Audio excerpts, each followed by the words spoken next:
So, it's your man Roy Barboza, my man MIMS. Yeah. It's been a minute. You already know, man. How long we known each other for? What are we talking about? 4 or 5 years now. It's been a long time. Since I initiated my grind process. I mean, I had a couple records out before I met you, but that record that I had out, the I Did You Wrong record, was like really that first record. That record did some movement for you. Yeah, up here, man. You guys supported it. He came to the crib, came to the birthday party. Yeah, I hung out, man. Matter of fact, I met so many people up there like that would later on be part of my life and part of my career. So it's crazy. I'm glad I came up for that part. How you feel about, we talked about success a little while ago. I mean, like for me, it's really, and I know a lot of people who know my career, obviously Roy does. If you've seen the process of my grind, you know that there's a lot of people who knew how much work I put into what I'm doing.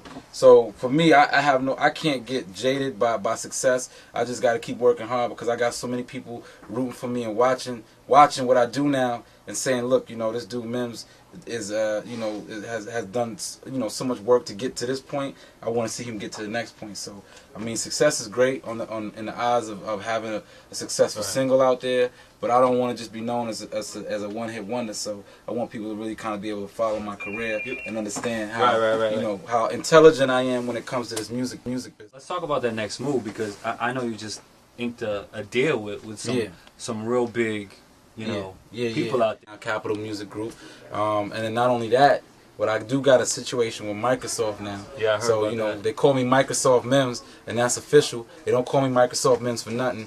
I'm working with Microsoft on the Zoom player, which is like the MP3 player they launched, the double screen. You can beam music back and forth. So I really want people to understand my business presence and understand that I'm not just an MC, but I do the MC thing great. But I'm not here just to be an MC. I'm here to be somebody, a role model. I'm here to be something that people can look back on in 10 years and say, man, this brother did it his way. He did it the right way. He didn't have to kill nobody to get here. He didn't have to rob nobody. He didn't have to get shot, and stuff like that, which I'm not knocking, because a lot of people go through the drama and traumatic times in their life, but I'm just one of the very few people who represent a wider audience of people who didn't necessarily follow that route. So I'm just here to represent for them.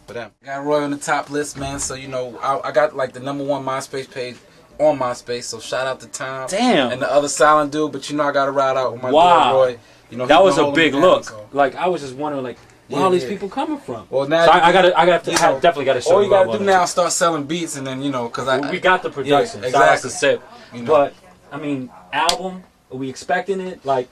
Album, of course. Now, see, I know New York has been in the shadows for so long, but you actually got a New York dude that's really dropping the album. My album drops March 27th. It will be in stores. I just closed the album out, finished it up. March 27th, the album is in stores, so go pick up that copy. It's called Music Is My Savior. And for all those boys and girls out there, I'm going to use a big word. It's called acronym. If you break down every letter of my name, which is only 4 letters, MIMS, you get Music Is My Savior. Music Is My Savior. There you go.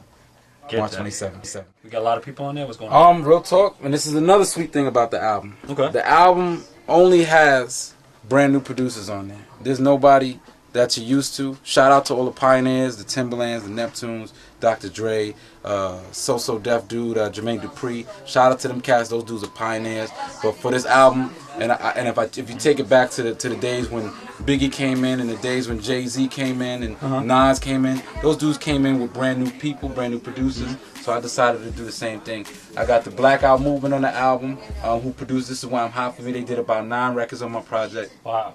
I got two new cats out the Midwest. One called D Baker, the other one called Twiz for Ghetto Soul, 2 Twizzlin Productions. They got 2 records on my album, and they're incredible. So look out for them brothers. I got a new dude out of New York called Kobayashi, who's got a record on my album called Dr. Doctor. It's incredible, and that dude is a musical genius within himself. I got Ty Fife on the album. I have a new dude out of New York called Chip, who's down with Vault Productions on the album. And like I said, those are the names of the producers, and those are all brand new names, nothing you're used to. So what I'm hoping to do in the near future is bring up these cats so that they become the superstar producers, and I can eventually become that superstar rapper. And as the years progress, you'll see us working together a lot more. I got one more question right here. What do you think about what's going on in the media right now? You got Britney shaving her head. You got Anna Nicole. What do you think about all this media stuff? You think it's positive, or Is it way over the top? Because you know as a topic, I like to talk about things besides music. Like, what you feel about that stuff? I'm gonna keep it all the way honest, because usually I try to be politically correct, but I'm gonna keep it all the way honest. You know, and I'm not a hater, so I don't discredit nobody. I don't talk bad about people, but I think sometimes, you know, people make such a big deal out of certain stories that they kind of disrespect the name of the person who's you know on the screen. I mean, as far as Britney Spears is concerned, I don't really think it was a good look for her to shave her head. But as far as the Anna Nicole Smith thing, man, it's kind of sad because, you know, you got all this money tied into somebody's death. You got a little baby involved, and then all you see on the news is who's gonna get the body and who's gonna get the money. And it's like, come on now, it's sad, right? Just bury the woman, let people get on with their life, and find somebody to raise that child, because it's kind of sad. The media is just really going berserk with that story. So, you know, you heard it from here. You heard it from me and Mims. Mims, Roy, my man, I appreciate all the love. I got you. We here. We're gonna make this happen. Yes, sir. Good luck with it. MySpace, Number one. MySpace.com/MIMS Fan Club, MIMSFANCLUB, and you can catch Roy's page or my page. We here. He's on my page. Is what we do. That's what's up. Wait for the scratch.